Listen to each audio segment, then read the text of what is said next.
Muy buenas tardes a todas y todos. Hola Mónica, Adrián, Priscila, Jan, Axel, qué gusto. Un saludo a todas y todos quienes nos siguen también tanto en la sesión de Zoom como a través de Facebook Live. Es un placer a nombre de la Pontificia Universidad Católica del Ecuador y a través del Instituto de Investigaciones Económicas, saludarles, darles la bienvenida a este foro virtual que es parte de una serie de seminarios que venimos realizando en base al análisis de los efectos económicos de la pandemia del COVID-19 en el Ecuador.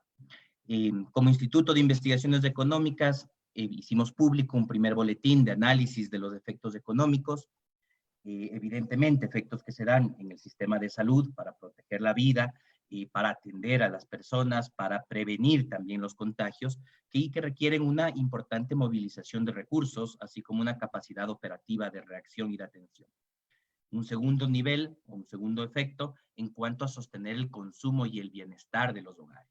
Y de nuevo, una serie de medidas que son necesarias para garantizar que las personas, sobre todo las más vulnerables, puedan sostener su bienestar, evitar que caigan en pobreza y además dar condiciones para que se puedan asumir las medidas de aislamiento social que estamos viviendo.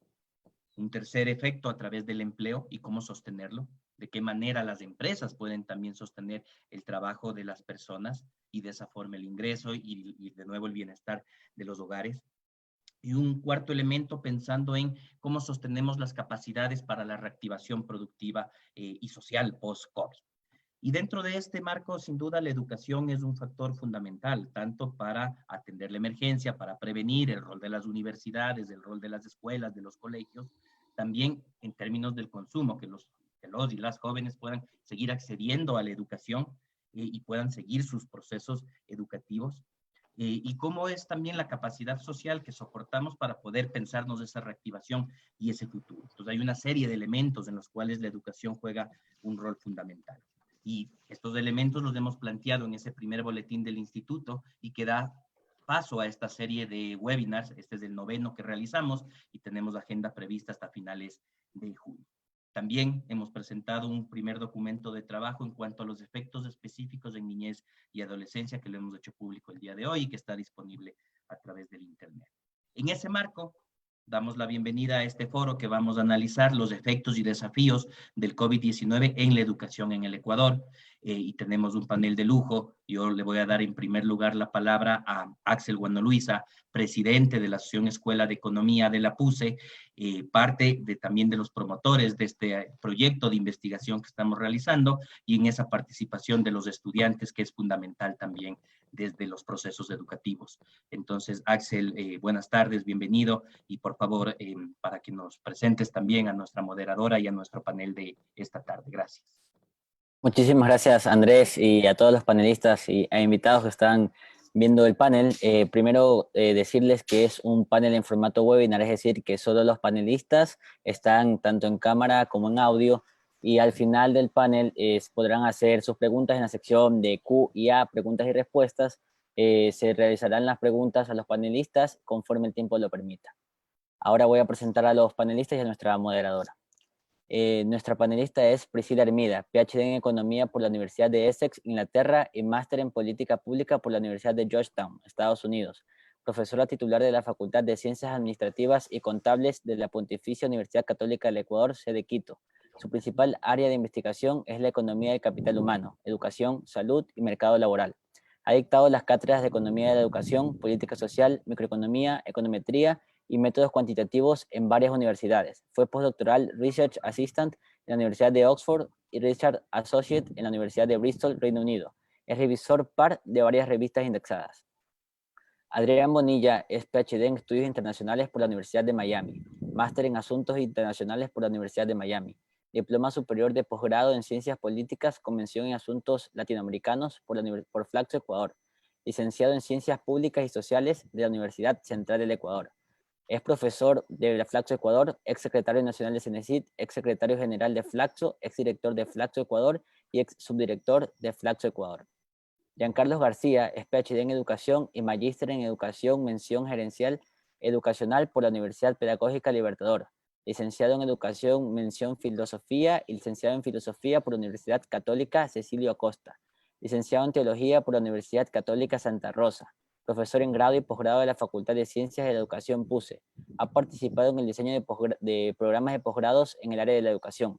Actualmente ejerce funciones como responsable de posgrado y coordinador de autoevaluación de su unidad académica. Ha participado como autor y coautor en la publicación de artículos científicos referidos a formación docente, investigación educativa y desarrollo del pensamiento.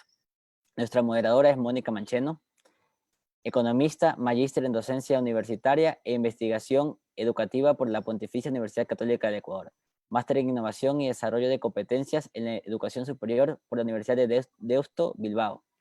En gestión universitaria ha tenido experiencia como decana de la Facultad de Economía, actualmente es directora de aseguramiento de la calidad de la PUCE, cuenta con 14 años de experiencia en gestión universitaria.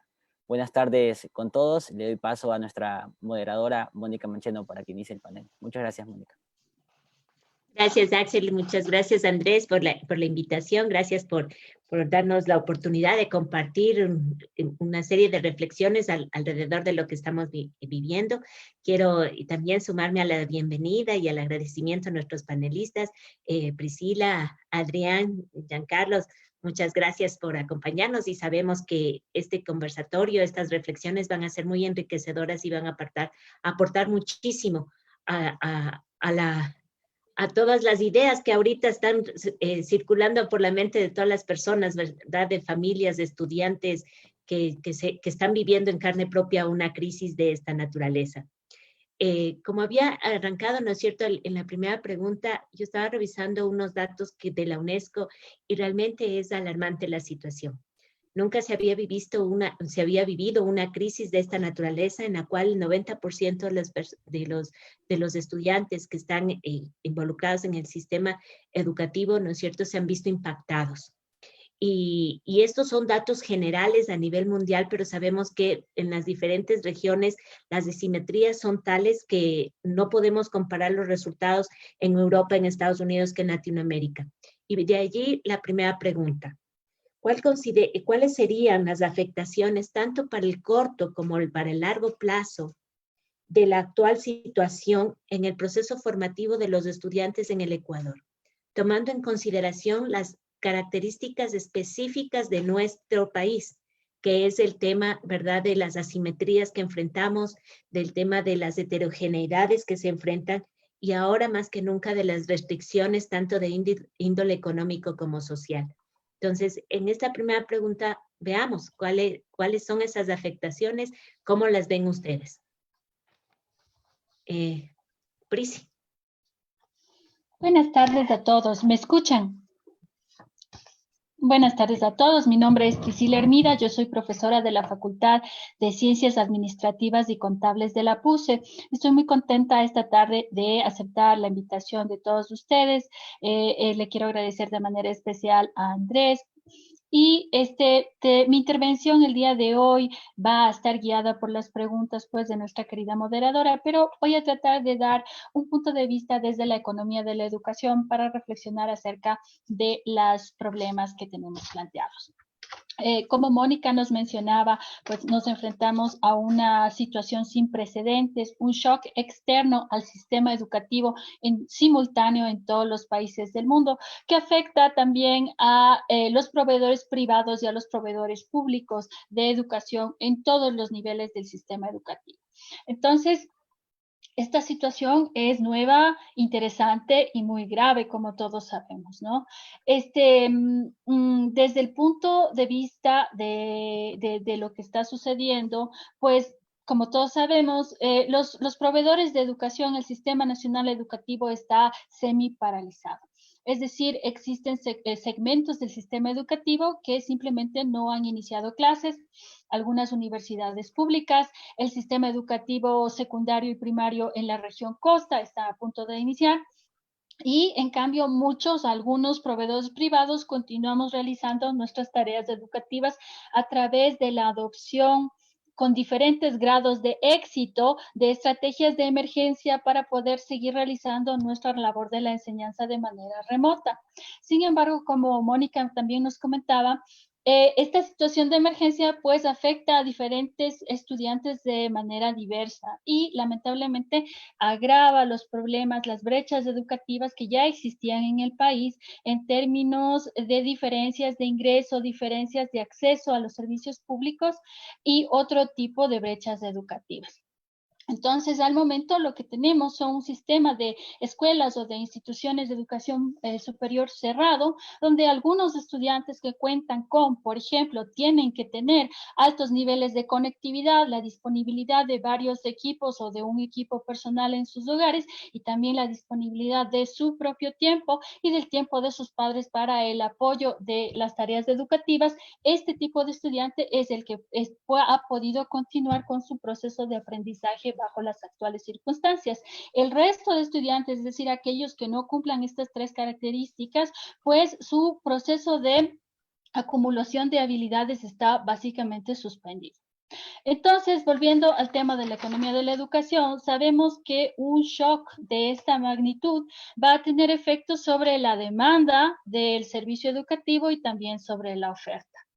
Desde el punto de vista de la demanda, sabemos que, bueno, obviamente los hogares que tienen menos recursos para invertir en insumos adicionales, en estos insumos que hemos conversado, y otros más como libros y otros apoyos al proceso educativo en el hogar, y sobre todo el tiempo para de los padres para el acompañamiento, van a sufrir las consecuencias de este shock con más intensidad.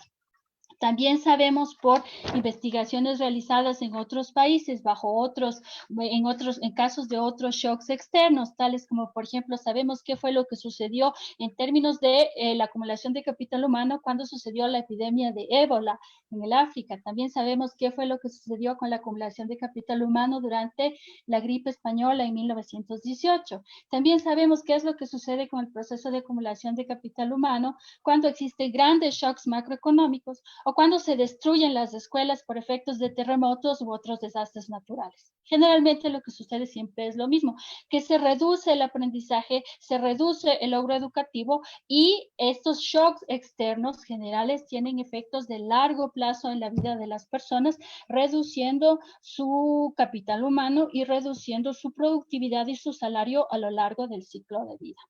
Entonces, estamos enfrentados a una situación muy grave que, como decíamos antes, no distribuye los efectos del shock de manera equitativa entre todos los tipos de estudiantes. Por el lado de la oferta también tenemos un problema, pues vemos que existe una afectación en términos de la asignación de recursos hacia el sistema de educación público. ¿no? Y esto lo acabamos de ver hace pocos días. Entonces, es muy probable que debido a el incremento de la restricción presupuestaria de los hogares, muchos de ellos decidan por cambiar de proveedor, de un proveedor privado a un proveedor público, lo cual en términos de la oferta va a hacer que el sistema público educativo, eso lo podemos ver en términos del sistema universitario, el sistema de bachillerato, el sistema de educación media, también la primaria, pues el sistema público tenga que recibir a los estudiantes que antes estaban en el sector privado, pero que debido al shock al ingreso, pues tienen que cambiar de proveedor. Entonces nos enfrentamos a un sector educativo público que va a tener que admitir a más estudiantes, pero contando con menos recursos, ¿no? En general, volviendo a la demanda y pensando un poco más en el mecanismo económico detrás de lo que estamos viviendo, pues observamos dos efectos que nos dicen que las consecuencias para el largo plazo para el desarrollo de las personas y también para el desarrollo del país van a ser negativas. La primera es que, obviamente, como ya lo hemos mencionado, existe un gran shock a la restricción presupuestaria de los hogares, ya termino, y este shock va a hacer que la demanda por educación disminuya. Sin embargo, también es muy importante, y este es mi último punto al respecto, es muy importante también darnos cuenta qué sucede con el valor del tiempo de los estudiantes. En el futuro, en los próximos semanas y meses, vamos a ver que el costo de oportunidad, sobre todo de los y las adolescentes en el Ecuador, de estar en el sistema educativo, va a aumentar. Y por tanto, la elección de las familias puede ser no a favor de continuar la inversión en capital humano. Es decir, el costo relativo de que una persona no esté en el mercado laboral o el costo relativo de que una persona no contribuya al trabajo al interior del hogar va a aumentar durante las siguientes semanas y meses. Por tanto, todos estos factores nos dicen que en el futuro vamos a ver pues un empeoramiento de los indicadores de acumulación de capital humano en el país. Y ahora sí. Muchas gracias Prisi por el aporte realmente muy interesante desde todas las aristas que podemos observar. Ahora le damos la bienvenida y damos paso a Adrián. Adrián, muchísimas gracias por acompañarnos en esta tarde. Gracias por compartir las reflexiones aquí con nosotros. Adelante. Tu micrófono, Adrián, está apagado.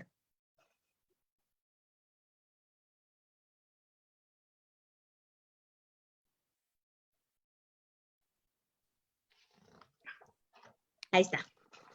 Muchas gracias y muy contento de estar en este evento que se plantea este tema que es tan importante.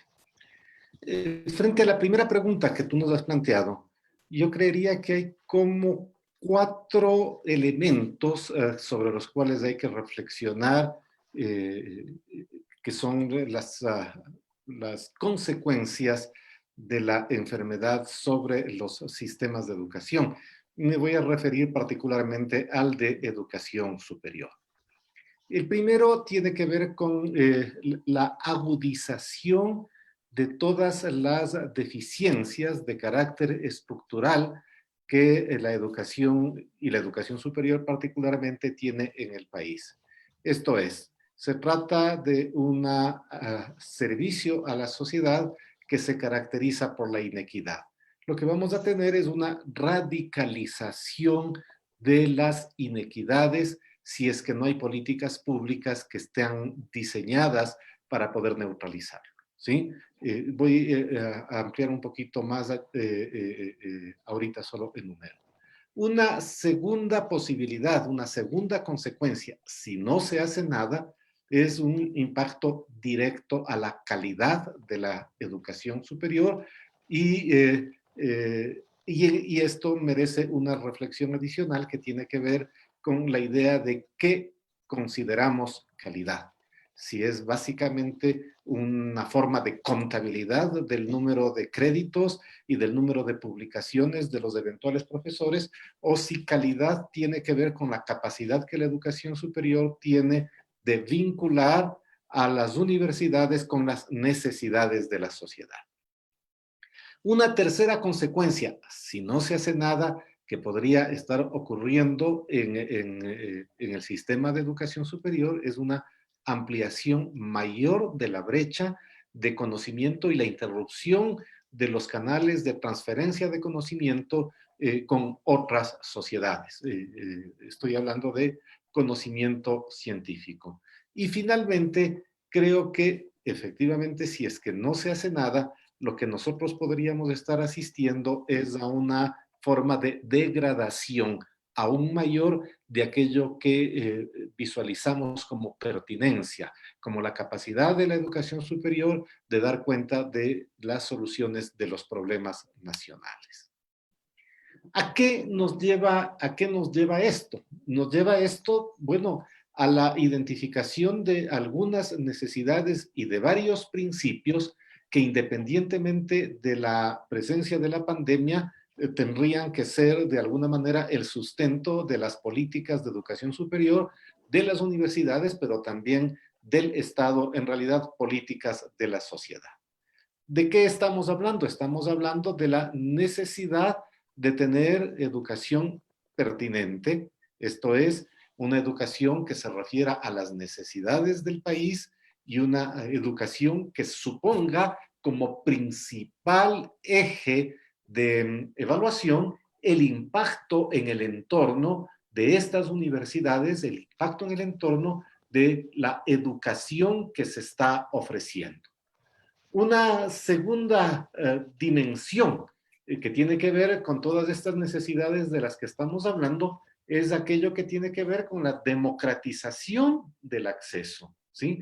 Con la democratización y ampliación del acceso, porque en el Ecuador actual, en el Ecuador del presente, lo más importante, la necesidad más sentida es la que se visualiza en la brecha que existe y que se va ampliando cada día entre las personas que quieren estudiar y las capacidades que la sociedad tiene de ofrecer, por ejemplo, educación superior. En estos momentos, probablemente la tendencia se ha acentuado un poquito más en los últimos meses o en el último año, pero lo que nosotros tenemos es que apenas el 53% de la oferta de educación superior radica en la educación pública, mientras que tenemos ya casi un 47% de la oferta de educación superior en las universidades privadas. Esto no está mal, que las universidades privadas existan y que ofrezcan educación. Lo que no está bueno es que la educación superior tenga una franja tan pequeña de la oferta, ¿sí? Porque la educación superior, desde la lógica pública, es básicamente un bien que pertenece a toda la sociedad y incluso desde el principio constitucional es un bien que desde el Estado debe ofrecerse en forma gratuita. Una tercera dimensión que tiene que ver con los problemas actuales es la necesidad de que las decisiones, las políticas de educación superior, los mecanismos de evaluación, las formas de concebir, por ejemplo, la pertinencia, se construyan con lógicas de consenso entre todos los actores que participen en el sistema. Porque la arbitrariedad, el autoritarismo, la regulación inconsulta no han sido necesariamente buenas para el país. No solamente que no ha habido, en realidad no ha habido, más allá de la propaganda, grandes avances en términos de educación superior, sino que hemos tenido una sorda resistencia de todos los actores a todo tipo de decisiones cuando estas decisiones se toman arbitrariamente. Y finalmente, quisiera insistir en esta primera intervención en la necesidad de concebir a la educación y a la educación superior como un bien público. Al concebirla como un bien público, no es que decimos que el sector privado, por llamarlo de alguna manera, no pueda ofrecer este bien público. Así como tenemos hospitales públicos, tenemos clínicas privadas. Y así como tenemos universidades públicas, tenemos universidades privadas. Pero al decir que es un bien público, estamos diciendo que esto no es una mercancía, que la educación no es una mercancía, es un servicio que la sociedad se construye y se da a sí misma alrededor de las lógicas de desarrollo que la sociedad visualiza como consecuencia de sus necesidades. Y las necesidades en un país como el Ecuador no son las necesidades de Japón, las necesidades del Ecuador no son las de Corea del Sur, las necesidades del Ecuador ciertamente no son las del Reino Unido, ¿sí? Y no son las del este de los Estados Unidos o las del oeste de Caltech o de California o de Pasadena o de Berkeley. No, son otras necesidades. No son las necesidades del este de China, son las necesidades de un país pobre, donde la mayoría de la población requiere mayores recursos para sobrevivir dignamente. Son las necesidades de un país donde la gente no tiene para pagarse este tipo de servicios. La mayoría de la gente. Son necesidades que tienen que ver entonces con la democratización del acceso, la ampliación del acceso, una construcción de la idea de calidad que está relacionada con esas necesidades y no con las de Shanghai, Manchester, Seúl u otras sociedades que son distintas, que tienen otras necesidades. Tenemos medios minutos, mi querido Adrián. En medio minuto, entonces, concluyo. Todo esto que se requiere es probable que se vea altamente afectado por la enfermedad y la consecuencia de la ausencia de recursos que ella genera. Pero no es solamente la enfermedad la que genera ausencia de recursos. Las políticas públicas pueden generarlas también. Muchas gracias, Adrián. Gracias por esas reflexiones. Vamos también con Giancarlos, que nos va a comentar también alrededor de esta pregunta. Adelante, Giancarlos. Muy buenas tardes con todos. Felicitamos la iniciativa de la Facultad de Ciencias de la Educación a través del Instituto de Investigaciones Económicas. Un fraternal saludo a los colegas panelistas. Yo quisiera centrar la reflexión precisamente desde los procesos pedagógicos y desde los procesos pedagógicos que se han llevado a cabo a nivel de educación inicial, básica, bachillerato general unificado. Y estos procesos pedagógicos desde la visión de los actores involucrados, entre ellos estudiantes, docentes, familias y sociedad en general. Ratifico la premisa planteada por Herminia y lo ratifico desde el planteamiento propuesto por el padre Sosa, el padre general de la Compañía de Jesús, es que precisamente la emergencia social y sanitaria ha puesto de manifiesto que la pobreza y la miseria en nuestra sociedad en general y particularmente en las naciones del llamado tercer mundo es una situación estructural. Lo que podemos decir es que la situación, digamos, producto de la pandemia, lo que ha hecho es poner en evidencia un débil sistema educativo, la debilidad de un sistema educativo en su estructura.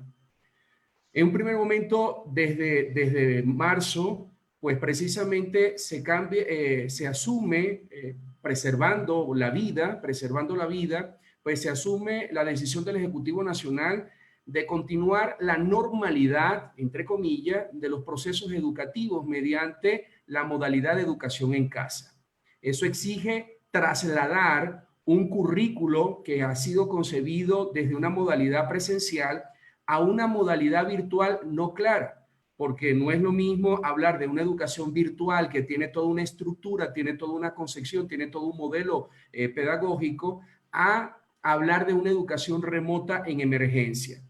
Prácticamente el docente como la cara visible de la escuela, pues precisamente asume este reto, muchas veces sin formación, sin acompañamiento y sin seguimiento. La falta de capacitación previa en los docentes, pues precisamente de alguna otra manera conlleva asumir una modalidad y un momento y un modo de generar procesos pedagógicos donde han estado apoyados de alguna otra manera por tecnologías. a través de dispositivos celulares, a través de dispositivos PC, etcétera, y otros instrumentos, otras plataformas. Sin embargo, nos damos cuenta, una primera brecha es que no todas las familias cuentan con estos dispositivos. Y allí vemos una asimetría que, por ejemplo, vemos entre la educación rural y la educación urbana, y dentro de la educación urbana, pues, entre los estamentos sociales, ¿verdad? Eso de alguna otra manera afecta lo que sería la buena marcha, entre comillas, de este proceso pedagógico. A ello se le suma también la falta de conectividad, constantes intermitencias, colapsos en la plataforma, ¿verdad? Todo esto de alguna otra manera afecta todo lo que sería ese proceso pedagógico, un proceso pedagógico pues que por lo general, digamos que un proceso pedagógico desde la presencialidad, desde el encuentro, desde el diálogo y la reflexión, queda muchas veces limitado a precisamente la administración de unos contenidos. Una administración de unos contenidos precisamente en muchos casos, unos contenidos precisamente pues descontextualizados, pues que precisamente centramos la atención digamos, en unos procesos pedagógicos curriculares, pero muchas veces descontextualizados, inclusive donde no se parte inclusive de la experiencia que en este caso estamos viviendo los actores involucrados en esta situación de pandemia, ¿está bien? Eso, por otra parte, esto genera sin duda algunas repercusiones a nivel de la educación en el corto y mediano plazo. Eso por una parte. Por la otra, vemos estimaciones alarmantes, por ejemplo, hacia el 7 de abril, las estimaciones, por ejemplo, del Internacional de la Educación, una organización que agrupa sindicatos de docentes del mundo entero, proyecta precisamente que en 188 países se han cerrado aproximadamente el nivel educativo en 1.576 millones afectaciones en casos de estudiantes y adolescentes. Y de alguna otra manera 67 millones de educadores. Eso trae de alguna otra manera una situación de desempleo pues terrible a nivel educativo. La relación de educación y salud, pues precisamente en estas jornadas de teletrabajo donde precisamente no hay jornadas de horarios, y aquí hablo un poco desde la experiencia de mis estudiantes de grado y posgrado, precisamente ya hay una afectación a nivel de salud. Y sabemos que salud y educación pues son dos áreas prioritarias para todo desarrollo humano sostenible. Un niño enfermo no estará en condiciones pues de aprender, en condiciones de nutrición, igual que la salud mental de estudiantes y docentes debe ser considerada para un buen proceso pedagógico. Un relacionamiento que sustente la buena enseñanza y el aprendizaje, el malestar, pues inclusive de familias. Todo esto causa precisamente altos niveles de estrés, enfermedades, etcétera, que de alguna otra manera tienen repercusiones dentro del mismo proceso pedagógico. La preocupación ha sido mantener las clases vía virtual. Sin embargo, y eso depende inclusive de las instituciones, y aquí vemos también la distinción entre cómo se llevan los procesos pedagógicos en instituciones fiscales y cómo lleva, por ejemplo, procesos pedagógicos de instituciones particulares, y entre ellas, bueno, algunas consideraciones.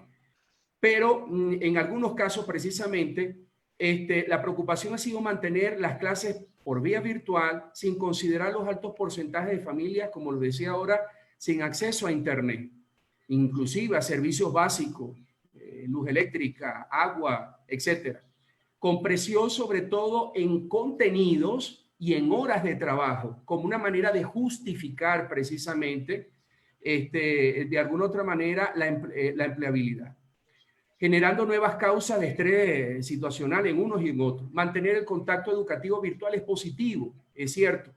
Sin embargo, en muchos casos, sobre todo es necesario poder enfrentar estas inequidades en condiciones de vida, las diferencias entre los que más tienen y los que menos tienen. No se trabaja de alguna otra manera, lejos de centrar precisamente en un contenido curricular, la necesidad, por ejemplo, de acompañar procesos. Acompañar procesos que tienen que ver con inteligencia emocional, que atiendan a la inclusión educativa a distancia, en manera de mantener el equilibrio psíquico ante condiciones actuales adversas. De alguna otra manera, nos invita precisamente, y ya vemos un primer planteamiento que es repensar la educación. Repensar la educación. No se trata de reproducir entonces una educación tradicional conductista, con mayor control, sino precisamente de generar precisamente procesos de acompañamiento que contribuyan al desarrollo de la persona y que contribuyan al desarrollo de la humanidad, de la sociedad, en este caso ecuatoriana. Algunos elementos entonces sí podemos decir que el desarrollo de destreza, lectoescritura, desarrollos del pensamiento, etcétera, de alguna otra manera sí se ven afectados,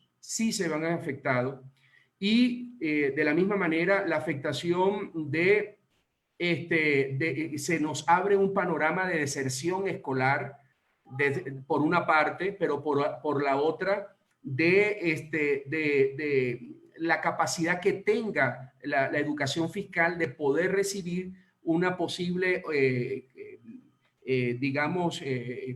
consideración migratoria de estudiantes del sector particular a la escuela fiscal.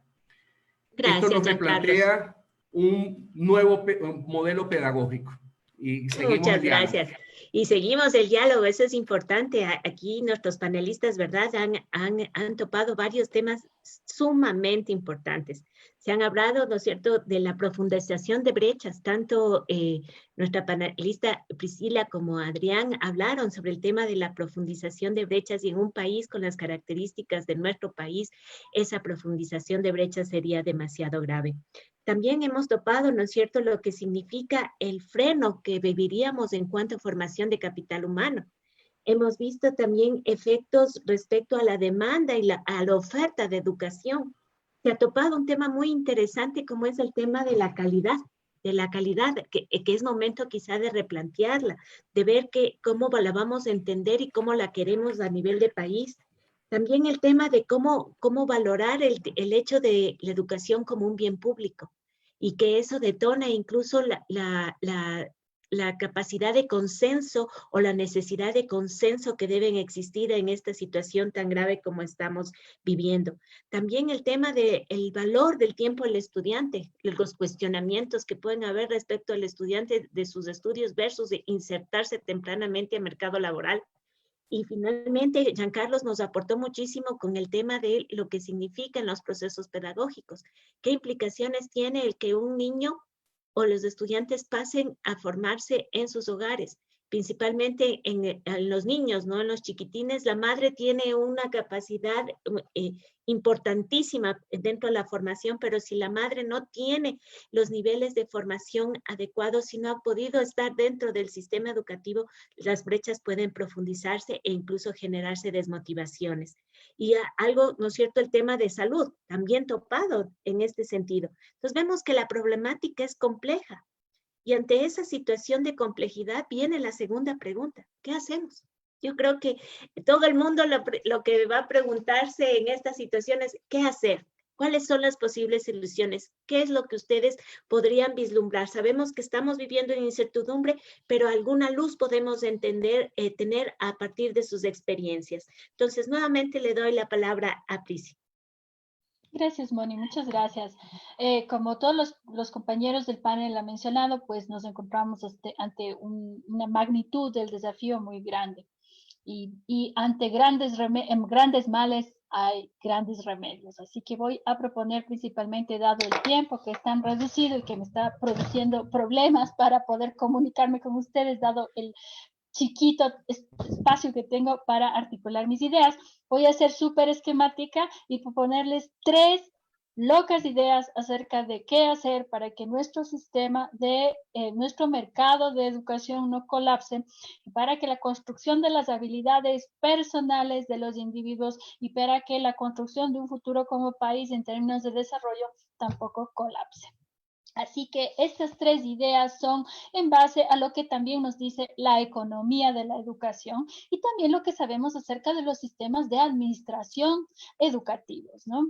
Entonces, la primera es la necesidad de una gran campaña de información a las familias acerca de los costos que asumen las personas cuando abandonan el proceso de formación de capital. Esto es lo que hemos estudiado muchas veces en la universidad. Las personas no se dan cuenta el costo en el largo plazo que tiene en términos de su ingreso laboral, en términos de su productividad, en términos de su salud y en términos de su capacidad de agencia en el sentido de tomar decisiones e involucrarse en procesos políticos y sociales de interrumpir los procesos de formación de capital. Entonces, existe una vastísima literatura que nos dice estimaciones, nos da estimaciones exactamente, por ejemplo, de en cuánto se reduce el salario de las personas a lo largo del ciclo de vida si es que dejamos de estudiar un año más. Podemos eso explicarles a las familias ecuatorianas, a todas las familias ecuatorianas, entonces esto tiene que ser una campaña que sea a través de radio, televisión, etcétera. ¿Cuál es el costo económico de interrumpir la educación? También tenemos que explicarles cuál es el costo en términos de salud reproductiva en nuestro país de interrumpir la educación. Es decir, cuál es el incremento promedio en la probabilidad de que una persona sea padre o madre muy joven si es que interrumpe su educación, ¿no? Son correlaciones, no son efectos causales tal vez estimados para el país, pero no importa. Entonces, a través de esta campaña educativa que haga explícitos los costos de abandonar el proceso de formación de capitales, las familias van al capital humano, las familias van a tener información más completa y probablemente algunas familias en el margen puedan tomar una decisión más favorable a el proceso educativo. La segunda idea que tengo es un programa de voluntariado para nivelar el aprendizaje y cerrar las brechas educativas. Esta es una idea que debe ser implementada al final de la emergencia sanitaria. Es decir, sabemos, como nos contaba Giancarlo, sabemos a través de toda la evidencia empírica que muestra el retroceso en el aprendizaje que se produce cuando existe un alto en el proceso, es decir, por ejemplo, en Estados Unidos existe mucha evidencia que muestra cómo los puntajes en las pruebas estandarizadas de conocimientos retroceden durante los 3 meses de verano o las vacaciones de verano. Es decir, si tomamos la misma prueba al estudiante en agosto y le volvemos a tomar la misma prueba en octubre, vamos a ver cómo en promedio su puntaje retrocede entre 10 y 15%. ¿Ya? Entonces, imaginémonos cómo esto está sucediendo en este momento en nuestro país, cuando tenemos un sistema semicerrado y que además existe una presión en términos de ingreso, en términos de complicaciones de salud en las familias, etc. Entonces, va a existir un vacío y una brecha en el conocimiento específico. Entonces, en base a las experiencias ampliamente evaluadas por Abhijit Banerjee y Esther Duflo en la India acerca de la ONG Prasam, que hacía grandes campañas de voluntariado para cerrar las brechas, podemos pensar en experiencias similares. En las ¿cuáles eran las características de estas campañas? Bueno, tienen que tener algún tipo de involucramiento de la comunidad, con involucramiento de personas jóvenes que sirven como tutores para los niños fuera del contexto, esto es importante, fuera del contexto educativo tradicional, es decir, los fines de semana, algunos como campamentos vacacionales, etc. Los jóvenes de la comunidad o otro tipo de joven puede ir a los barrios, a las comunidades, etc. Y la otra característica es que enseñamos habilidades básicas, es decir, habilidades aritméticas, matemáticas básicas, capacidad de comprensión lectora básica, etc. Entonces, como sabemos, este programa tiene ya aproximadamente 20 años en la India y es una de las pocas cosas que sabemos que funciona para cerrar brechas de conocimiento. Aquí también vemos una gran oportunidad para involucrar a otro tipo de actores, como por ejemplo las universidades o el sector privado. ¿A través de qué? Bueno, todos nuestros estudiantes tienen, por ejemplo, que hacer actividades de vinculación con la sociedad, vinculación con la comunidad. Asimismo, las empresas tienen programas de responsabilidad social corporativa, etcétera, que puedan ayudar a organizar en conjunto con las comunidades y los actores involucrados estas grandes campañas de cruzadas de cerrar brechas específicas de conocimiento. Finalmente, la última idea, gran idea, es un programa que considera el Estado como garante de última instancia para préstamos de inversiones de las familias en educación pública y privada. Al momento existen, a través del Banco del Pacífico, el Estado tiene algún tipo de financiación, de crédito a la educación. Sin embargo, por ejemplo, para adquirir uno de estos créditos educativos en la actualidad tenemos que tener un garante o tenemos que tener una garantía hipotecaria, etcétera, etcétera. Yo creo que es el momento de que el Estado asuma un rol, si no puede ser de prestamista de última instancia, sí puede ser un rol de garante de última instancia para las inversiones, insisto, en educación de todos los niveles educativos en el sector tanto público como privado. Sabemos que el sector de la educación es uno de los sectores más importantes del PIB. El Producto Interno Bruto contribuye aproximadamente un 5.5% al PIB. Además, genera aproximadamente el 10.6% de todos los empleos en el Ecuador. Para que nos demos una idea de la magnitud de la contribución al PIB del sector de la educación público y privado, es un nivel de contribución en términos estos que describo, mayor al sector financiero o al sector de alojamiento o al sector de preparación de alimentos. Entonces, esta es otra oportunidad para poder solucionar los graves problemas a los cuales nos enfrentamos. Muchas gracias, querida Prisi. Gracias por, ¿cómo las llamaste? Esas locas ideas, ¿no? Las locas ideas que a veces tenemos que evaluarlas entre todos. Adrián.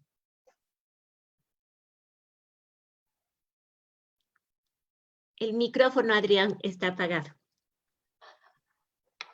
Relajo mientras intervienen los demás. Ya. Entonces, tal vez si nosotros identificamos algunos de los problemas, podemos enunciar algún tipo de políticas que nos dé cuenta de estos problemas. ¿Qué es lo que nosotros tenemos en América Latina y en el Ecuador particularmente a propósito de la educación? Tenemos varias lógicas, varias visiones, varias aproximaciones. Pero uno de los problemas centrales a los que nos enfrentamos en la conceptualización de la educación, ¿sí?, no solamente de la educación superior, es esta idea de pensarla como un mercado, con el perdón de los economistas, ¿sí? Y al imaginarla de esta manera, al construirla de esta manera, bueno, no todos los economistas son tan malos como la generalidad de las personas piensan. Al construirla de esta manera, ¿sí?, entonces pensamos en la educación como un servicio que se rige por una demanda que se construye históricamente y por una oferta que se provee también históricamente contingente a la capacidad y a los recursos que los distintos actores, los distintos proveedores pueden tener. Pero esta forma de construir la educación, el construirla como un servicio que se brinda en un mercado, puede generar algunas formas que no son necesariamente adecuadas para esta misma provisión. La educación no es el resultado, o este servicio no es el resultado necesariamente de aquello que se demanda y de aquello que se ofrece, porque si ese fuese el esquema, entonces lo que la gente demanda es normalmente recursos, trabajo, y la educación, particularmente la educación superior, tiene que estar regida o debería estar regida por la necesidad nacional y no necesariamente y en todos los casos por las necesidades inmediatas, contingentes de las personas individualmente imaginadas, ¿sí? La necesidad nacional es la que viene de una sociedad con las características que nosotros habíamos enunciado unos momentos atrás. Una sociedad que es pobre. La necesidad nacional viene dada por una sociedad que se construye históricamente en lógicas de inequidad también, es decir, de una distribución absolutamente asimétrica de las capacidades políticas, de las capacidades sociales y de las capacidades culturales de las personas.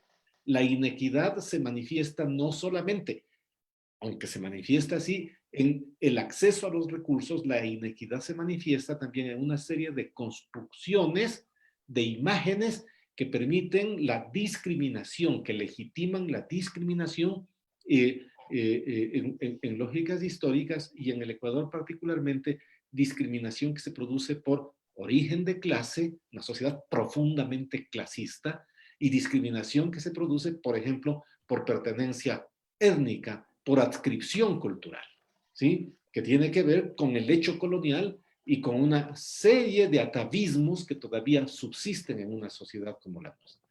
Una sociedad excluyente, una sociedad discriminatoria, una sociedad asimétrica en términos de distribución de los recursos. La educación tiene que dar cuenta, la educación superior, por ejemplo, tiene que dar cuenta de esta necesidad nacional, y esto supone la democratización. En el momento actual, tal vez la forma más dramática de mirar el hecho de la democratización tiene que ver con el acceso, efectivamente, porque si algo está comprobado es que la educación superior por lo menos sí permite movilidad social, permite en muchos casos abandonar la pobreza, permite en muchos casos generar nuevas dinámicas de sobrevivencia o de reproducción social de las personas. Y por eso es que es tan demandada. Pero no existen socialmente los recursos suficientes para proveerla de acuerdo a las necesidades y de acuerdo a la demanda. Entonces parece como lógico plantear en una agenda de prioridades nacionales la ampliación del acceso. Y la ampliación del acceso implica el incremento de cupos en las universidades públicas, en los institutos superiores públicos, pero también en educación privada. ¿Cómo lograr eso desde los recursos de la sociedad que pasan, por supuesto, por los recursos gubernamentales, pero que no se limitan a los recursos gubernamentales? Bueno, se tiene que lograr esto, por supuesto, con más aulas, por supuesto, con más profesores, por supuesto, con más clases, y se tiene que lograr esto con otras formas de provisión del servicio. Entre ellas ya se han mencionado varias, por ejemplo, dar el salto hacia lo virtual en las carreras de donde se puede dar el salto hacia lo virtual, que en términos de costos para una universidad significa menos, pero no todas las carreras pueden impartirse en forma virtual. No pueden impartirse las que tienen que ver con las ciencias de la vida, por ejemplo, no pueden impartirse las que tienen que ver con materialidades como las ingenierías o las arquitecturas. Hay una serie de carreras que requieren la presencia de los estudiantes, que requieren laboratorios, que requieren manejo de materiales, que requieren, por ejemplo, en las de la ciencia de la vida, interacción con otras personas. El acceso, la ampliación del acceso, el aumento de los cupos es una necesidad nacional en esta dirección. Entre las exclusiones que nosotros tenemos en el Ecuador en acceso a la educación superior, está por supuesto la que tiene que ver con ingresos. La gente pobre tiene menos oportunidades de estudiar que la gente rica, parece de sentido común, ¿sí? Pero no es justo, no es socialmente justo. Pero también hay otras exclusiones, otros tipos de exclusión. Las que tienen que ver, por ejemplo, con periferia territorial. Las personas que están en Quito, en Cuenca, en Guayaquil, tienen mayor capacidad de acceso a la educación superior que las personas que están, por ejemplo, en las provincias de la Amazonía, o en la Sierra Centro, o en la provincia de Esmeraldas, o en la provincia de Los Ríos, para mencionar algunos elementos. Exclusiones por centralidad territorial son otros de los problemas, otros de los elementos sobre los que hay que trabajar, y esto implica acceso más acción afirmativa para poder dar cuenta de las asimetrías y para tratar de producir escenarios de igualdad de oportunidades. Y finalmente, quiero insistir en esta parte en la necesidad de hacer el tránsito en la forma de construir conceptualmente el problema de la educación desde la lógica del mercado que inevitablemente por neutrales y ascéticos que quisiéramos ser, nos lleva a la concepción de la educación como un bien que puede ser objeto de lucro, y esto a pesar de que la ley prohíbe. Todos sabemos que ocurre en la educación primaria, en la educación secundaria y en algunas universidades, ¿sí? Hacia la idea de fortalecimiento, de revalorización de la educación como un bien público, como un bien de toda la sociedad, que puede proveerse desde lo privado, pero que es de toda la sociedad, que no le corresponde en propiedad a un solo proveedor y que no le corresponde en propiedad a un solo beneficiario o a una sola grupo de beneficiarios. Una sociedad excluyente. Medio minuto, Adrián. Racista, ¿sí? Discriminatoria como la ecuatoriana, ese es el problema, ¿sí?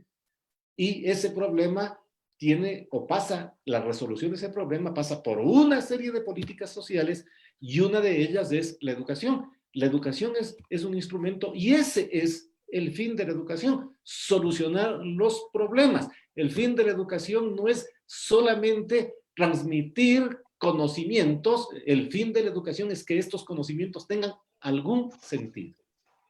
Eso sería. Muchas gracias, Adrián. Interesante. Giancarlos. Tu micrófono, Giancarlos, está apagado. En un primer lugar, podemos decir que el contexto actual de la pandemia nos plantea grandes desafíos y la educación digamos, podemos decir post-epidemia, debería encauzar de alguna otra manera lo que es el desarrollo humano sostenible en el Ecuador. Pero para ello se requiere repensar el sistema educativo, se requiere repensar a la educación y se requiere repensar la educación precisamente tanto como proceso social como proceso de desarrollo humano.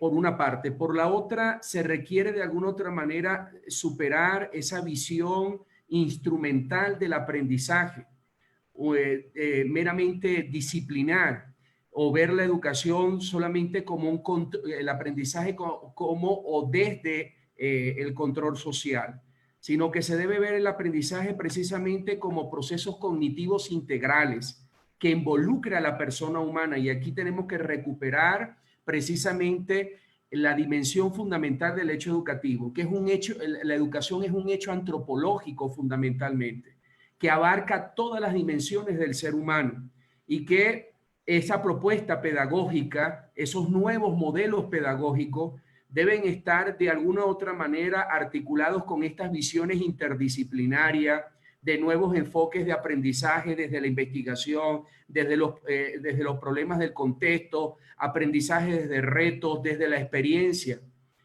Es decir, una educación desde una experiencia de aprendizaje capaces de generar destrezas, habilidades, competencias, ¿a partir de qué? A partir de procesos reflexivos que comprometan a la persona y comprometan precisamente al grupo social al desarrollo humano sostenible. Eso por una parte.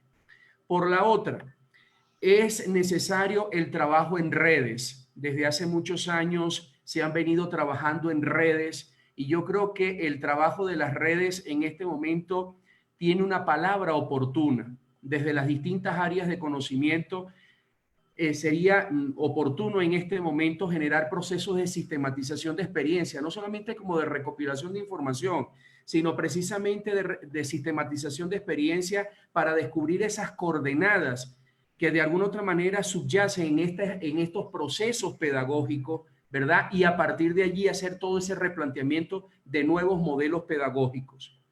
Por otra parte, coincido con el profesor Bonilla, precisamente la universidad tiene un papel fundamental. ¿Por qué? Porque la universidad, precisamente por su experiencia en construcción de saberes en los distintos campos de conocimiento, debe en este momento ser de alguna otra manera una voz a modo de asesor del Estado, sobre todo en ese replanteamiento de políticas educativas. Las facultades de ciencias de la educación de diversas universidades de alguna otra manera tienen un papel y tienen algo que decir precisamente en este replanteamiento de la educación. Y finalmente un elemento importante, una consideración y no menos importante, es la revalorización de la labor docente. Precisamente el docente en este momento, como decía, es la cara visible de la escuela. Es la cara visible de la escuela.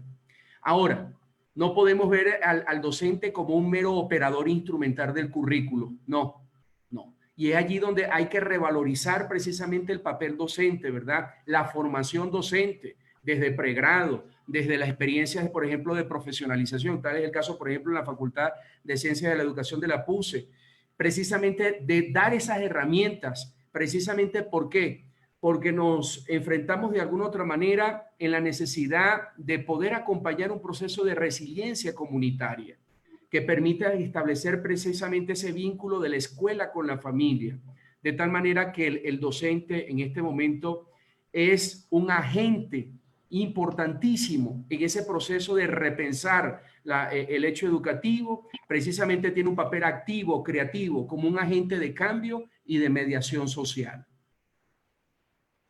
Muchísimas gracias, Giancarlos. Gracias por la intervención y realmente yendo desde las ideas locas, ¿no es cierto?, desde los planteamientos que se van vislumbrando en esta charla, es importante ver y analizar entre todos, ¿no es cierto?, todas estas medidas que pueden traer soluciones a corto plazo, pero alguna de ellas soluciones a largo plazo.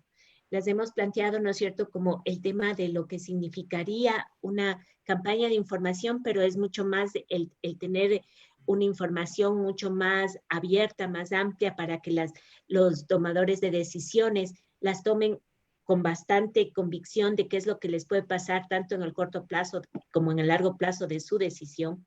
Tenemos también el rol que juega el Estado como generador de ese acceso que tanto se requiere, pero también de la comprensión total de lo que significa la educación como bien público y el hecho de cómo cada uno de los actores o agentes que estamos en la sociedad debemos contribuir a que realmente ese concepto, por así decirlo, realmente sea institucionalizado y sea aceptado y sea pragmáticamente organizado en ese sentido. Es muy interesante el ver el tema, se nombró nuevamente las asimetrías, los problemas que tenemos en términos de lo que es el acceso en sí y las exclusiones al ingreso, que no solamente a veces son en términos sociales ni económicos, sino también en términos culturales que se pueden estar viviendo. Y es importante ver analizar esos límites, ¿no es cierto?, del mercado versus a lo que significa la administración de un bien público como tal. También el concepto de desarrollo humano sostenible es importantísimo. Hay que repensar la educación, el trabajo en redes. Yo creo que ahora estamos viviendo más que nunca lo que es un trabajo en redes. Un ejemplo de esto es precisamente lo que estamos viviendo en este foro virtual. Estamos trabajando en redes y eso es loable, ¿verdad? Y el rol de la universidad principalmente como un asesor y como alguien que propone, alguien que da ideas y sobre todo el tema de la revalorización del docente. Sí, que es algo importantísimo que sí amerita ponerlo sobre el tapete. Frente a todas estas cuestiones, yo había planteado la última pregunta, que era referida a la innovación. La innovación en sí misma nace con una idea, nace incluso hasta con una conversación como las que estamos teniendo ahora. La innovación vemos que ha tenido grandes efectos en aquellos países que realmente han apostado por ella, entendiéndole la innovación en un sentido muy amplio. Pero ha sido en situaciones de alguna manera de cambios acelerados, pero de alguna manera no tan inciertos como los que estamos viviendo ahora. ¿Qué rol juega en estas circunstancias de incertidumbre la innovación en el sector educativo y cuán factible es para nuestro país el desarrollar procesos de esta naturaleza. Prisi. Gracias, Moni. Esta es una de las preguntas, de las tres preguntas que nos has planteado, para mí la más difícil, porque cuando pensamos en términos de innovación educativa, ahí sí que los economistas y los administradores pues nos quedamos un poco con las herramientas, digamos, un poco más limitadas y tenemos que diferir el criterio de las personas que, como nuestro colega de la Facultad de Ciencias Educativas, conocen pues el área científica del proceso de adquisición de conocimiento. Sin embargo, me voy a permitir hacer un par de consideraciones.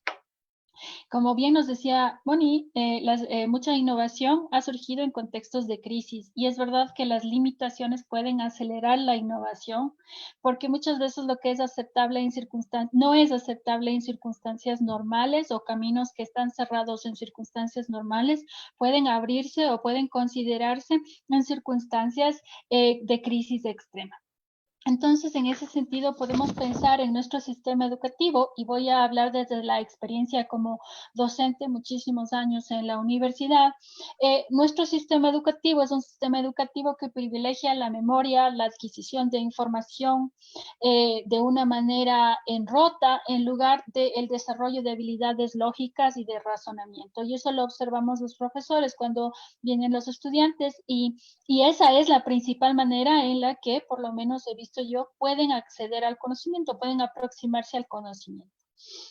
Si pensáramos en un cambio de esta situación, es decir, en dejar de lado la memorización y la adquisición de información para pensar más en el desarrollo de habilidades lógicas y de razonamiento, en circunstancias normales nos veríamos enfrentados a un problema de economías de escala, que es el siguiente: no existen suficientes profesores o docentes en el sistema educativo en todos los niveles que puedan impartir de otra manera los conocimientos, es decir, que puedan transmitir el desarrollo de estas habilidades lógicas y de razonamiento versus procesos de educación más basados en la memorización. No tenemos suficientes docentes en ningún nivel, es mi experiencia, ni primaria, ni secundaria, ni universidad, que puedan cumplir este rol.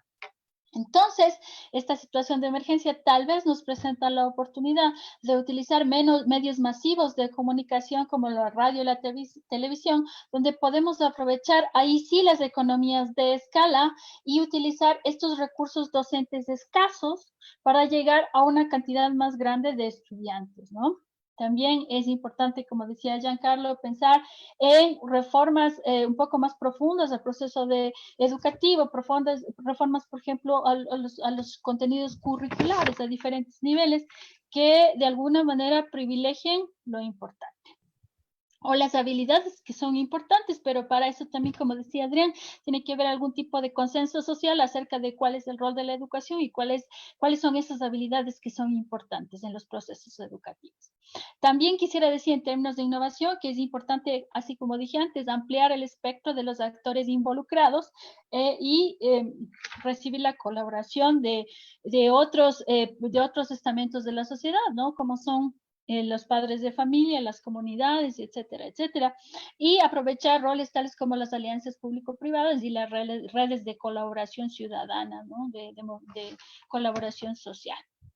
Finalmente, me gustaría pensar un poco de manera más general en esta situación en términos de las posibilidades que tenemos para realizar innovación educativa, pero también innovación en otros aspectos sociales, como cómo nos vamos a organizar como sociedad para proveer varios tipos de servicios públicos, pero también cómo nos vamos a organizar como sociedad para poder seguir adelante y construir un futuro un poco diferente al presente que tenemos en este momento.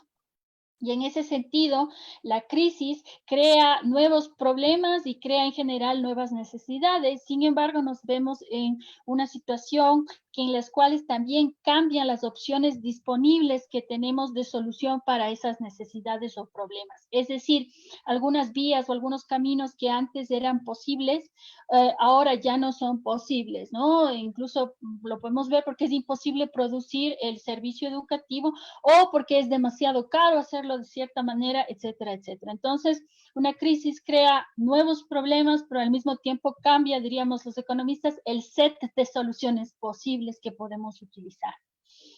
Entonces, lo que antes era la solución más óptima o la solución de facto, ya no es posible, por ejemplo.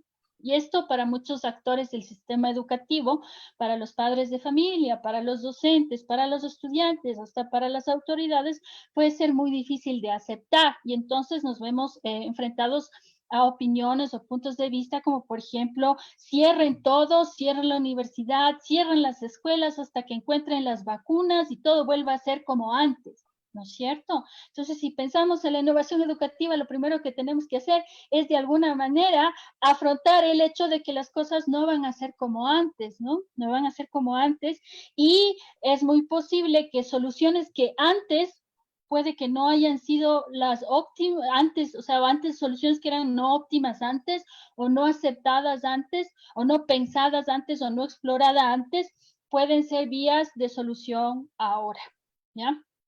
Entonces, dado de que algunos caminos se cierran, algunos caminos ya no son posibles, yo creo que como sociedad deberíamos preguntarnos cuál es la siguiente mejor alternativa disponible para solucionar los problemas que tenemos, por ejemplo, en el sistema educativo. Y para alcanzar unos niveles adecuados y aceptables, asimismo para todos, de desarrollo tanto individual como colectivo. Muchas gracias, Prisi. Y seguimos hablando del tema de la innovación tan necesaria en estos momentos. Adrián. Gracias. A ver, creo que tendríamos que ponernos de acuerdo en una definición como mínima, un concepto operativo de lo que consideramos innovación, porque es un término que se ha generalizado, en algunos casos se ha vulgarizado, es usado como un comodín para denotar cualquier cosa. Pero cuando nosotros nos referimos a innovación, por ejemplo, dentro del ámbito de la educación superior, nos estamos refiriendo básicamente a lo que se podría considerar una pragmática del conocimiento. ¿Sí? Se trata de un proceso, el de innovación, que es profundamente social. Se trata del proceso de innovación de cómo los conocimientos generados, construidos a partir de la experiencia o de la reflexión, se aplican, tienen una aplicabilidad práctica en la sociedad en la que fueron construidos o en la sociedad global en los momentos actuales. Pero hablemos de nuestra sociedad. Al hablar de innovación estamos hablando de esta pragmática. Al hablar de innovación estamos hablando de la aplicación del conocimiento. Al hablar de innovación estamos hablando de la capacidad que las entidades académicas tienen de transferir conocimiento hacia la sociedad en donde ellas están alojadas. Cuando hablamos de innovación, estamos hablando básicamente entonces de qué impacto social tiene un conocimiento determinado, un conocimiento que se reproduce en las universidades o un conocimiento que se produce, se construye dentro de las universidades, pero no solamente dentro de las universidades, en realidad dentro de cualquier lógica de producción de saberes. Ahora, lo que la literatura contemporánea al respecto nos dice es que estamos en un momento de producción del conocimiento que es muy distinto al del siglo XIX y al del siglo XX, en donde una persona genial se imaginaba algo, producía una fórmula, construía con el apoyo de unos asistentes una vacuna o diseñaba una máquina, ¿no? Estamos en un momento en donde la producción de conocimiento es social, ¿sí? Si uno se fija, por ejemplo, en los premios Nobel que se están entregando en términos de biología, de ciencias de la vida, pero también de otro tipo de ciencias, de lo que estamos hablando nosotros es de conocimiento que se produce colectivamente, y no necesariamente localizado en forma territorial. Estamos hablando de una nueva dimensión, dada la naturaleza de los enlaces modernos y de la integración y la transferencia de información que tenemos ahora. Estamos hablando de producción del conocimiento social, colectiva, colaborativa.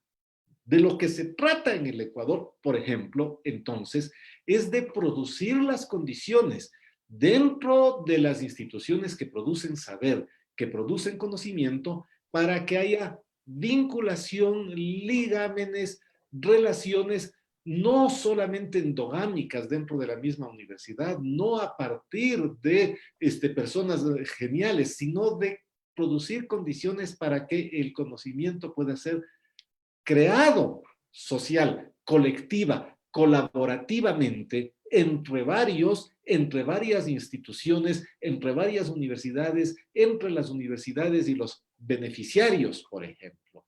Y la innovación consiste básicamente en cómo este conocimiento impacta en la sociedad, en los procesos productivos, en los procesos de transferencia de saberes, en los procesos de relacionamiento entre las personas.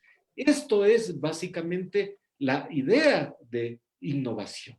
Ahora, si admitimos que esta es básicamente la idea de innovación y uno de los fines de la educación, creo que es necesario tener en cuenta como 3 ideas centrales para poder evaluar mejor la calidad de la educación. Creo que es necesario revisar el nexo entre enseñanza y aprendizaje. Creo que es bueno tratar de olvidar que el proceso educativo consiste en enseñar y aprender, sino que el proceso educativo consiste en preguntarse qué tipo de enseñanza se requiere, y el tipo de enseñanza que se requiere es contingente al tipo de sociedad donde uno está viviendo, para cuál aprendizaje, para qué tipo de aprendizaje, qué y cómo enseñamos, para qué finalidad, para que se aprenda qué. Y esto nos lleva pues a una segunda idea que creo que es bueno cuestionar, criticar, poner en tensión la idea de que el conocimiento científico se corresponde a la contabilidad de artículos publicados en lenguajes distintos al que se maneja en el Ecuador. La contabilidad de artículos, la contabilidad de créditos que los estudiantes tienen en las universidades es un hecho absolutamente adjetivo, no es sustantivo. Hay que olvidarse de eso como medida de la calidad y tratar de enfocar la calidad alrededor de cómo se impacta en la sociedad, cómo se impacta en el entorno y entonces en la calidad, en las habilidades que se construyen y en las capacidades que se construyen en los estudiantes en esa dirección. Son esas habilidades y no la cantidad de textos que los profesores producen, son esas habilidades y no la cantidad de textos que los estudiantes leen, son esas habilidades y no solamente la cantidad de horas de clase que los profesores dan. Lo que hay que evidenciar para poder medir la calidad. Y finalmente, la calidad es el resultado de cómo ese aprendizaje y esa educación es transferida a la sociedad. Entonces, el objetivo central de la educación científica contemporánea en países como el Ecuador es la adquisición de capacidades y no simplemente la sumatoria, ¿sí?, de piezas de conocimiento que finalmente lo que hacen es producir un ritual, una liturgia que da como resultado un diploma que lo único que certifica es que se tomaron unas horas de clase impartidas por unos señores que han publicado unos textos en quién sabe dónde, ¿sí? Esto por un lado. Y por otro lado, sí, o sea, la idea de la brecha de conocimiento entre esta sociedad y otras sociedades tiene que resolverse en una concepción más horizontal de la internacionalización, que supone en qué tipo de temas investigamos nosotros, que supone qué tipo de conocimiento es necesario para una sociedad como la ecuatoriana, ¿sí? Y que supone internacionalización en la lógica de emplear, aprender todo lo que se produce a nivel global pero no es exclusiva, y esto no es necesariamente, no es exclusivamente la cantidad de estudiantes que se van al extranjero y vuelven, los que vuelven, o la cantidad de profesores que se van al extranjero y vuelven, los que vuelven, los profesores visitantes que nosotros tenemos siempre bienvenidos, sino cómo si este aprendizaje de dinámicas globales puede transferirse, ¿sí?, en propuestas que impactan en el entorno. Esto, ¿no? Esto creo que la idea de qué nosotros concebimos como innovación y la idea de qué tipo de educación necesitamos para esa innovación es central en el momento actual en el Ecuador y sería la respuesta que te podría dar. Muchísimas gracias, Adrián. Gracias. Importantísimo el tema de partir, ¿no es cierto? De ahí fue la pregunta, porque hay que partir. ¿Qué entendemos por innovación? ¿Qué entendemos por innovación? Y eso es importantísimo. Mi querido Giancarlos.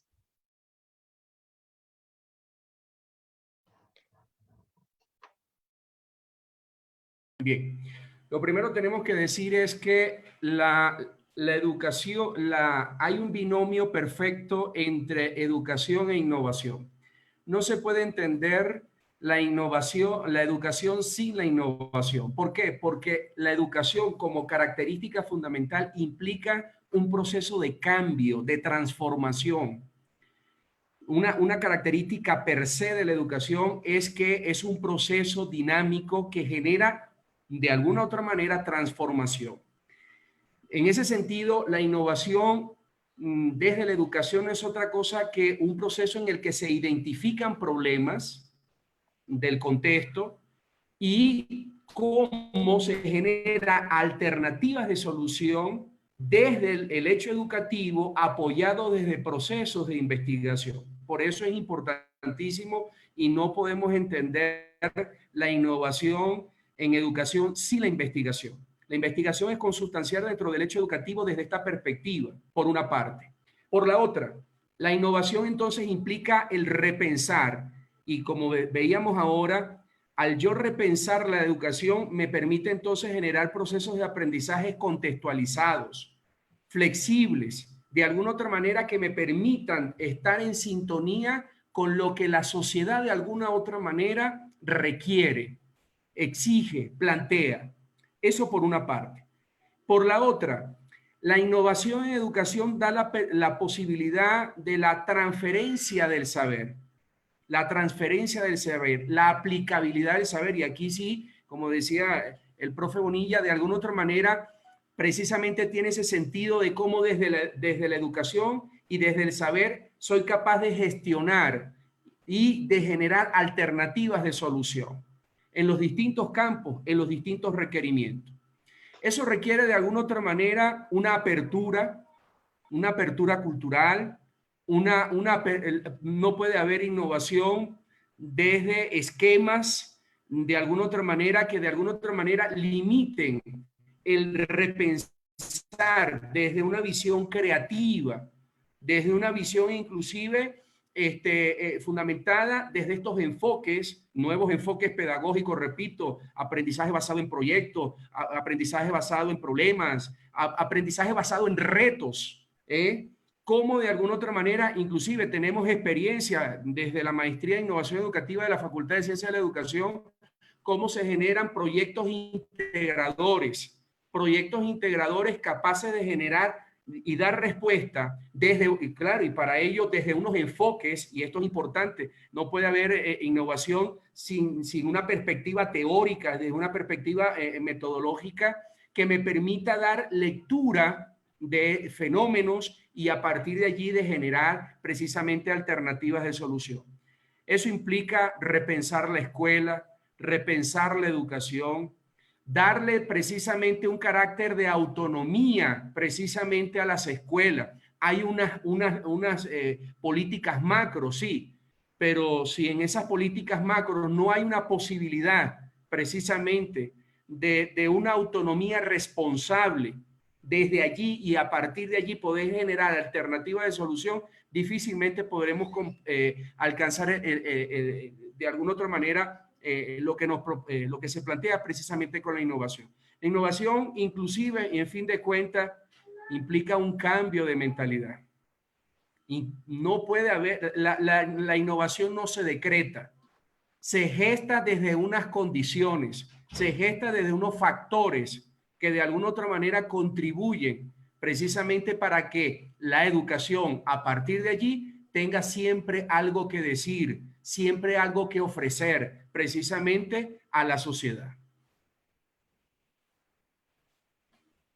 Muchísimas gracias, Giancarlos, y agradecemos por esta primera ronda de preguntas que nuestros panelistas muy acertadamente han reflexionado y han compartido con nosotros. Le voy a dar paso a Axel, que ya tiene preguntas de nuestra audiencia. Axel, por favor. Muchísimas gracias, Mónica. Primero agradecer al público que ha estado con nosotros, a los panelistas, alrededor de 200 personas, tanto en Zoom como en Facebook. Y pues bueno, hemos hecho un esfuerzo para tratar de poner las preguntas más importantes de todas las que recibimos. Jonathan Pino pregunta a Adrián Bonilla, mencionando sobre la democratización del acceso a la educación superior, ¿cuál sería el mejor mecanismo para generar soluciones a esta problemática tan grande a nivel nacional? Les comento que le voy a realizar todas las preguntas para que al final ustedes puedan responderlas. Son una pregunta para cada panelista y una pregunta general. Una pregunta anónima.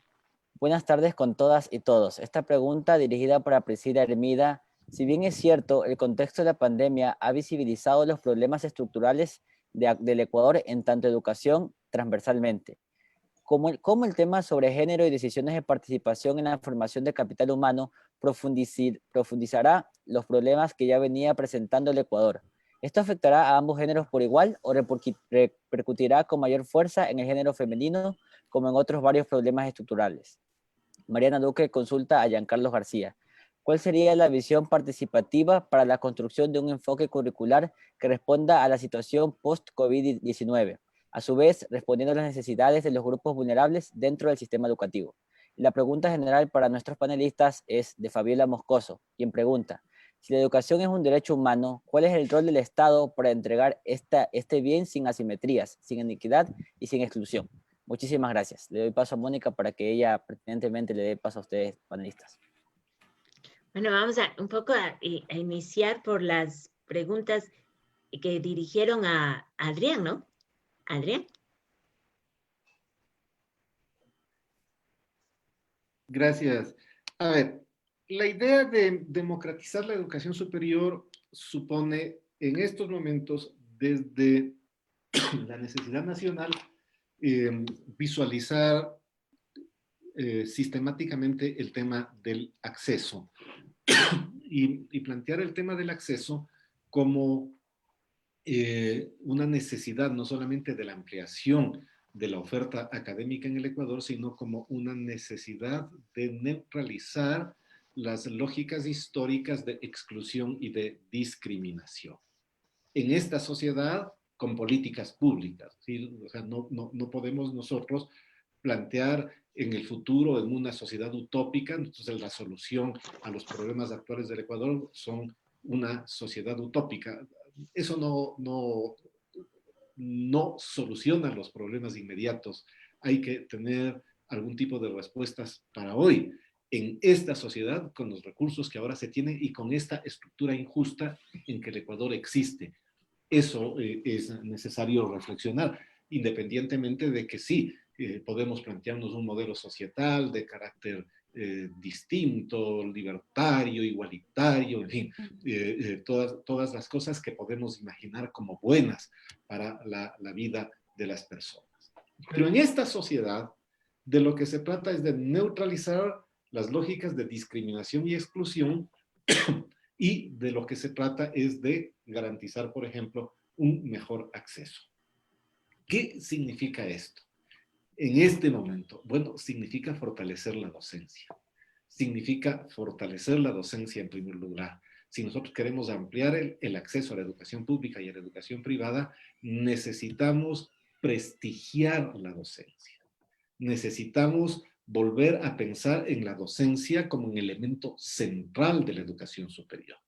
Porque todas las personas que hemos pasado por las universidades o que hemos tenido contacto con ellas o que trabajamos en ellas, tenemos esta imagen muy arraigada de que mientras más prestigiosa es una persona, menos clases tiene que dar. Que mientras más científico alguien es, menos tiene que comunicarse con los estudiantes. Si puede no dar clase, es un gran estatus ahora en algunas universidades ecuatorianas. Y no es así. El investigar y dar clase es como el leer y escribir. Son la misma cosa. Uno no sabe leer si no sabe escribir. Uno no sabe investigar si no sabe cómo dar clases y cómo transmitir el conocimiento. Es algo que hay que volver a enaltecer, hay que volver a prestigiar y hay que fortalecer en los pesos que la docencia tiene, por ejemplo, en los presupuestos universitarios y en los privilegios, por llamarlo de alguna manera, que los profesores pueden tener acceso como consecuencia de las clases que dan. Hay que incrementar el acceso por inclusión. Y bueno, en una sociedad como la actual, esto requiere inevitablemente políticas de acción afirmativa. Y hay políticas de acción afirmativa que no se resuelven con la retórica. Las políticas de acción afirmativa se resuelven, por ejemplo, con políticas de cuotas a personas que han estado históricamente discriminadas, a personas y a regiones que han estado por distintas razones con menos oportunidades de acceso, con menos oportunidades que otras personas. Entonces, la idea de igualdad de oportunidades es una idea que tiene que resolverse en políticas públicas de cuotas, por ejemplo, en políticas públicas de acción afirmativa. Fortalecer la democratización de la educación en estos momentos en el Ecuador implica promover la eficiencia administrativa y financiera, implica promover la eficiencia administrativa y financiera porque los recursos son escasos. Y entonces hay que visualizar los procesos académicos como procesos centrales y los procesos administrativos como adjetivos, como contingentes, como necesarios para el fin. Y el fin son los procesos académicos. El fin de una universidad no es producir informes para que las entidades reguladoras le den algún tipo de calificación de acuerdo a los números que les presentan. El fin de las entidades académicas es formar personas que tengan habilidades que se requieren para ser aplicadas en la sociedad, para impactar en el entorno. Y finalmente, sí, o sea, de lo que estamos hablando cuando estamos hablando de democratizar la universidad o la educación superior es del incentivo de actividades de vinculación, ¿sí? Hacia la sociedad, porque el fin de la educación superior no es solamente la sobrevivencia de los profesores y la sobrevivencia de las instituciones. El fin de la educación superior es que la sociedad se transforme como consecuencia del conocimiento que estas universidades imparten o que estas universidades crean. Muchas gracias, Adrián. Giancarlos. El micrófono, Giancarlos. En relación a la participación de la transformación curricular, yo creo que en primer momento tenemos que partir que la educación es un compromiso en que involucra diversos actores sociales. El Estado, la familia, la escuela, los docentes, entre otros. Partiendo de esa premisa, entonces, podemos decir que esa transformación curricular se alcanza donde se propicia la participación de todos ellos en un primer momento. Luego, esa transformación debe responder a un modelo de sociedad. Siempre la pregunta, en filosofía de la educación siempre nos hacemos la pregunta ¿qué es educar? Porque es una pregunta siempre abierta. Y es una pregunta que responde precisamente a una visión de sociedad, para que precisamente pueda tener el anclaje, para que pueda responder precisamente a una educación contextualizada. En ese sentido, la transformación curricular debe partir entonces con la participación de estos actores, como les decía, con lo que puede decir la academia, en este caso, las facultades de educación del país tienen algo que decir para poder generar ese proceso de transformación curricular. Luego, por lo otro, es ese cambio de visión del docente. El docente no es un mero operador, transmisor de contenidos curriculares. No, el profesor tiene que dar cuenta precisamente de un proceso y en ese sentido el profesor es capaz de generar un proceso reflexivo de la propia praxis. Cuando la propia praxis docente anulamos esa dimensión, digamos, crítica, reflexiva, difícilmente podremos de alguna otra manera replantear el currículo. Entonces, en ese sentido, el currículo debe repensarse desde los actores, por una parte, por la otra, con la participación de la academia, fundamentalmente en este caso, las facultades de ciencias de la educación, y por la otra, desde la praxis docente. La praxis docente. Siempre le digo a mis estudiantes que nuestros espacios de aprendizaje, además de ser unos microcosmos, sencillamente se convierten en unos laboratorios donde hay una cantidad de experiencia valiosísima que permitirían de alguna otra manera replantear y oxigenar precisamente el currículo. En ese sentido, precisamente un currículo flexible, fundamentalmente contextualizado, que parta de las experiencias, que me permita y me dé herramientas precisamente para leer la realidad y a partir de allí suscitar un compromiso ético hacia esa misma realidad social. Muchísimas gracias, Giancarlo, por esa reflexión. Y Prisi. Muchas gracias, Moni. Yo recibí una pregunta acerca del género y las decisiones al interior del hogar en el contexto de esta crisis. Al respecto, como siempre, me voy a referir a la evidencia empírica existente. Hace algunos años realizamos justamente una investigación en 4 países en vías de desarrollo, en Vietnam, la India, el Perú y Etiopía, en donde estudiábamos contando con datos de panel, cómo diferencias en la capacidad de decisión de las madres cambiaban las prioridades de inversión al interior del hogar. Y a través de ese estudio que metodológicamente era muy fuerte, vimos que existían evidentes diferencias, ¿no? Entonces, en los hogares en los cuales las madres tenían mayor capacidad de decisión, por ejemplo, sobre el uso de los recursos, los indicadores de educación de los niños medidos a través de pruebas estandarizadas y también los indicadores antropométricos eran mejores, obviamente controlando por una serie pues, de variables relacionadas y también utilizando la estructura de los datos de panel. También, entonces sabemos que las afectaciones a la formación de capital humano, de salud y educación de los niños, de los estudiantes en general, va a ser y de alguna manera influenciada por la persona que toma las decisiones y, como diríamos los economistas, por la función de utilidad que el tomador de decisiones tenga. Eso lo sabemos. Eso nos preocupa mucho justamente en términos de la distribución de las afectaciones en términos de género.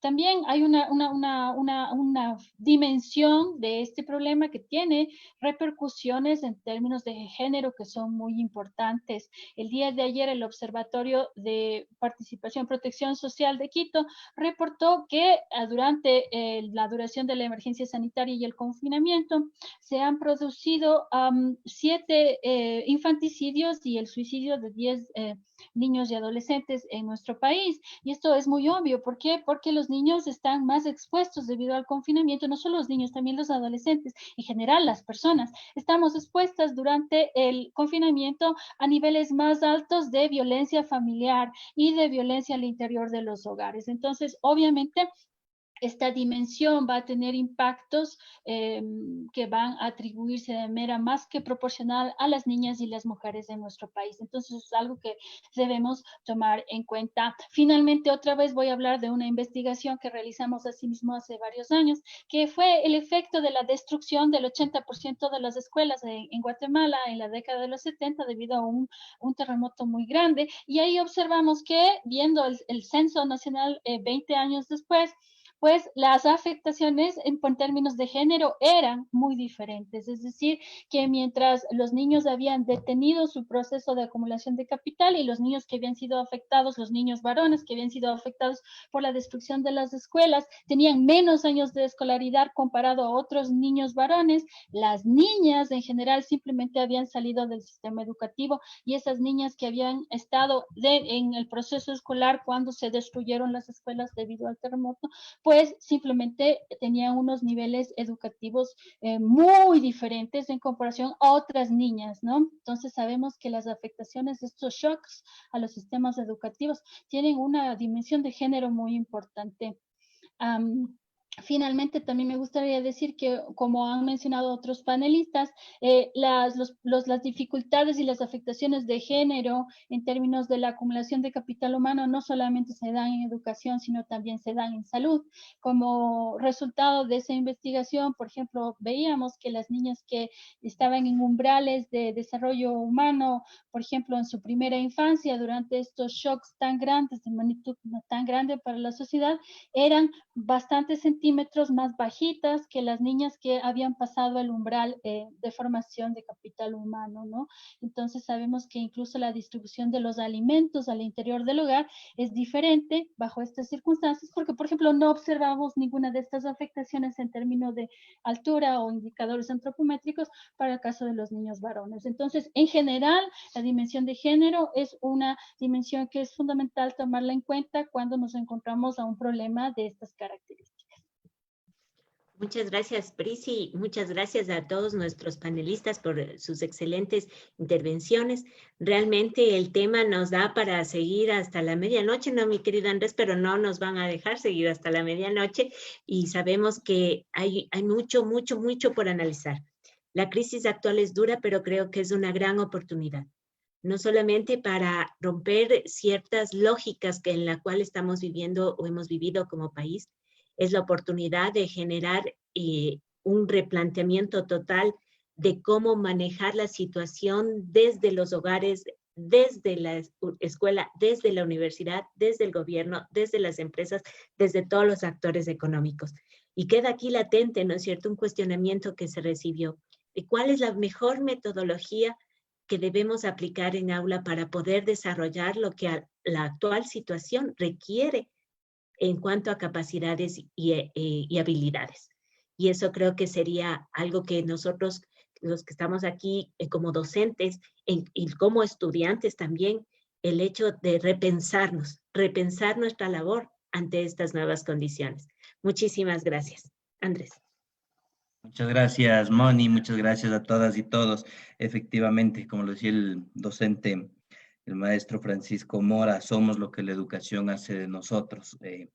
Y me venían algunas ideas mientras les escuchaba. Asimismo, como Albert Camus en el 57, tras ganar el Premio Nobel de Literatura, a quien agradeció y dedicó su discurso, fue a su maestro de escuela, justamente, por la forma en que la educación abre oportunidades. Y desde la economía de la educación, como esto refiere a una inversión que puede ser desde un punto de vista muy de la eficiencia de mayor productividad, pero también desde la equidad y la justicia social en cuanto al factor liberador y de movilidad social que está en la educación. Creo que es absolutamente claro que sí que nos queremos pensar en una reactivación post pandemia y estar mejor preparados para los retos que el mundo nos está planteando. Eso es a través de la educación, de la ciencia y de la tecnología, en un acceso universal que cierre brechas y que garantice igualdad de oportunidades. Y creo que ese es el mundo justamente que queremos construir después de esta situación y parte de los motivos por los cuales estamos haciendo esta serie de seminarios. La misión de la universidad es esa. Buscar la verdad y promover la dignidad humana. Con eso simplemente agradecerles. La próxima semana estaremos abordando justamente los efectos económicos desde una perspectiva de género y de las brechas que han implicado también el impacto en los hogares y en la economía de esta pandemia. Una buena noche a todas y todas. Buenas noches con todos.